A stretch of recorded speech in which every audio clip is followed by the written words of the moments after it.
Yes, everybody, welcome back. My name is Stephen Howson. This is a tactical preview of how Manchester United can beat Istanbul Basaksehir. Now, prior to the first game, let's be real, none of us expected that this was going to be a game where we go, how the hell are we going to get this done? But here we are, and this is a situation that we now find ourselves in. This has become a must-win game. When we look at Leipzig and we look at Paris Saint-Germain on the other side of this game, 3 points in this match all but confirms Manchester United's place in the second round. It really should have been 2 wins and already in the second round, but a poor performance away in Istanbul, and this is where we find ourselves. Now, let's talk about our opposition. Let's talk about Baruch's preferred 11. Basaksehir lined up in a 4-1 formation in all 3 of their Champions League so far, and he's also started using it now in the league as well. So I think we're going to expect the 4-1-4-1.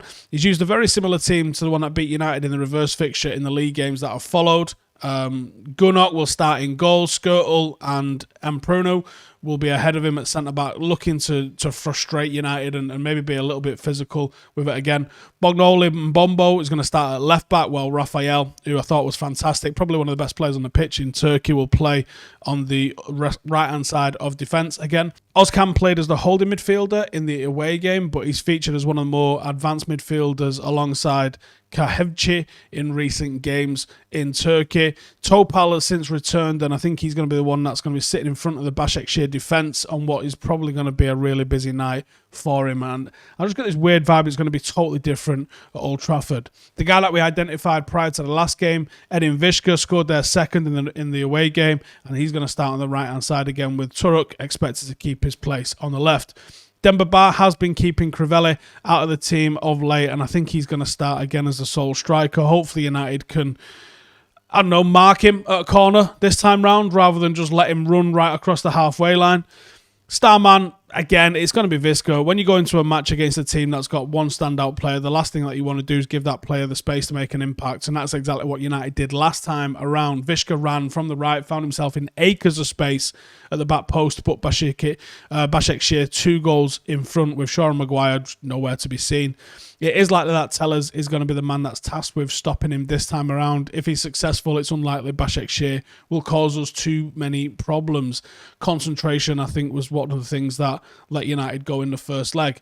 Vishka is the only player to have scored over 10 goals in UEFA competition, netting 14 in 36 appearances, one of the only ones that's done it for them at least, and has recorded 5 direct goal involvements in the Super League this season with 3 goals and 2 assists. As we saw in the last game, Vishka will hold position when teammates have the ball before trying to lose his marker with some really good movement, and actually pretty ordinary levels of movement if you look at the goal. You would hope that United have learned something about him since that game over in Turkey, and being able to stop him is going to help stop Basaksehir having another shock performance at Old Trafford, because I'll tell you what, if they beat us again, you'd actually think that they've got half a chance at managing to get through the group if it goes down like that. So, right, how do we exploit these? As we saw last time, they don't really have a lot about them. How do we win this game? What are we trying to do? If you have a look at the player positions from the last game, Basaksehir were extremely narrow and compact, but United just did not exploit the space down the wings. And that's hopefully what I've picked a side to do this time around. Wan-Bissaka and Shaw were obviously the widest in the team, but neither got far enough forward to make any sort of impact at all, and Rashford and Mata were both far too narrow. This time around, starting someone like Dan James, maybe that would have been a good idea. Telling him to hug the sideline could be the way forward. Basaksehir will likely to look compact again, so if they're going to low block us, which I think is a possibility, maybe you want to go with someone that's going to work in between the lines a little bit, and we'll get into that when I do my 11. Shaw's crossing from the left-hand side, met by Anthony Martial, but it was one of only a limited number of successful crosses. I think if United want to be successful, having a number of different attacks that we could use, and I think Tellers into Cavani might be a very effective one. I think that's what we need to do. The other way that Manchester United can exploit Basaksehir is with good counter-attacks. Basaksehir really struggled with speedy counter-attacks when they've faced quick and technically gifted players in the past. You mean like the kind that play for United? That's exactly what I mean. One of United's main issues last time out there, well, there was nowhere near enough movement in the attacking third, which made it really comfortable for Basaksehir to hold on to their league. Now, counter-attacking doesn't always mean sitting behind the ball and waiting for mistakes, and that's where people get it twisted sometimes. United are going to dominate the ball, but we need to show enough attacking intent. Counter-attacking can be like when you win the ball in their half. Counter-attacking can be when the turnovers happened on the halfway line. It doesn't mean soaking up the pressure in your own box and then trying to go for it. It just means getting the ball forward quickly. We was watching some goals the other night of the 2009-2010 season, and there was so many instances where United won the ball, maybe inside the centre circle, and there was one pass from a Carrick or a Scholes into someone in maybe a number 10 position, who then played the ball into the box and someone one-touch finished it. It was so quick. It was 1 second. Bosh, gone. Game over. That's what we're talking about when it comes to counter-attacking. Win the ball back, direct, hit it into the box, shoot, score, sweet. It's not necessarily about 27 pass build-ups. It's not necessarily about this, that, and the other. It's literally about incisive forward passing. That's something United struggle with. And I want to see us change the shape a little bit. And I think if United do that and we go for the incisive passing, I think we can do it. So here's what I've gone for in terms of a starting 11. I've gone with a 4-3-3. A little bit of a switch to what we saw against West Brom. And I'm thinking the reason for why I want to switch it, I want 2 quality ball players. As I've just said, I want incisive passes into the box quickly. Cavani's going to be on the other end of them. And I want Van der Beek and I want Bruno to be the ones that are playing it in. These balls coming in and finding Cavani. That's where United need to be. If those balls aren't working and we want to build the play up a little bit different, we want Telles going around the outside on this side. And I want Wan-Bissaka going around the outside on this side. One of the reasons that, even if it's a dummy run, those of us of a certain age, of a certain vintage, you could say, can remember Gary Neville's just Energizer Bunny runs, dummy runs most of the time, while David Beckham banged a crossing. But the fact that he's hit a dummy run, the defender has to think about him. The defender has to go, am I marking him? Oh, he's crossed it.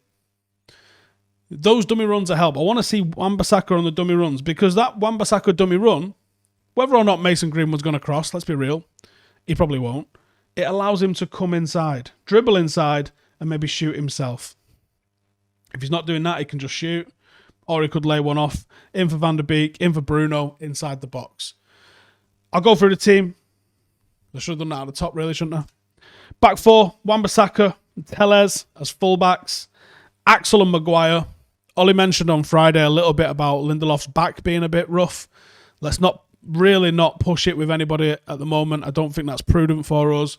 Let's rest him up. Let's give Axel a game, especially if we're likely to be playing most of this game in their half. Someone who can get back quickly and cover. Axel Tuanzebe is the guy for me for that.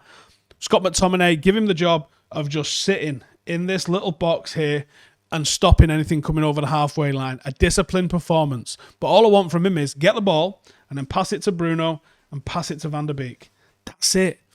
Simple balls. Find him or find him. And if you can't find him, go wide with it, play it to Wan-Bissaka, go wide with it, play it to Telles. That's it.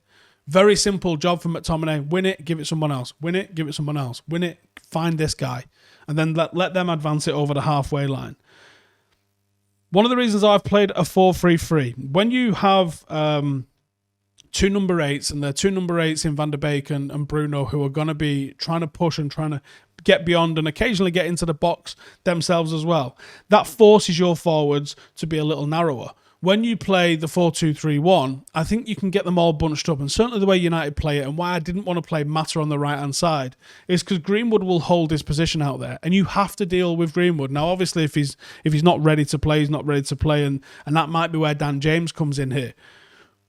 But what I would like to see United do is to hold our width across the 3. You can have Bruno and Van der Beek making the underlaps in between the 2 centre-halves, but it also gives you the option of, if you've got players holding width outside and you have a fullback like Telles coming and giving an overlap, we saw Raphael gets attracted to the ball. We know that Raphael loves to dive in for a tackle.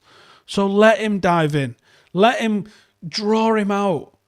And let the defence have to shuffle in and figure it out behind him. Go 2v1 with him, with Marshall and Telles, and see what he's got. He's not the perfect defender. He's great, but he's not perfect. You can definitely get behind him. You can definitely do some stuff with that. And let's get the ball in the box for Cavani to get some shots off. And let's get some open play goals at Old Trafford. I think this team can do it. I think this team is strong enough. I think this team is experienced enough. And I think this team is rested enough. Let's give Greenwood let's give Marcus the night off. You know, you could even potentially throw Paul Pogba into here, even as the number 6, because I expect this to be a 66, 67% possession kind of night. They're going to sit so deep and try and deny the space. They're coming with a point and hoping that they're putting one back on the plane as well. And I think United need to go for it. I think they need to flood 5, maybe even 6 players into the box and see what happens. That's what I think. Let me know in the comments if you agree, if you disagree, and all the rest of that sort of stuff. And check out the Patreon group as well if you're interested in a little bit of extra content and all sorts of stuff that we're building for a community on there. And I'll see you guys in the next one. Laters.